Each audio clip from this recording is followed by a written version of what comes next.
মালদা সহ রাজ্যের পরপর খুনের ঘটনার মধ্যে এবার হুগলির তারকেশ্বরেও পিটিয়ে খুনের অভিযোগ উঠেছে। সামান্য বচসায় বছর 60-এর রাখাল চন্দ্র ঘোষকে পিটিয়ে মারা হয়েছে বলে অভিযোগ।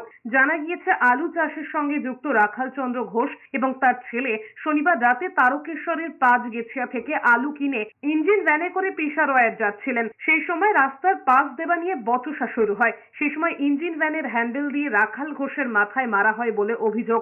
রক্তাক্ত অবস্থায় রাখাল ঘোষকে নারায়ণপুর স্টেট জেনারেল হাসপাতালে নিয়ে গেলে চিকিৎসকরা মৃত বলে ঘোষণা করেন।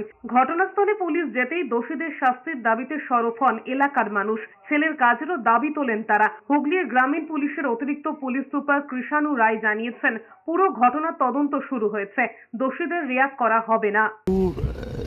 যাতায়াত সংক্রান্ত বিষয়ে এদের ঝামেলাটা হয়েছিল।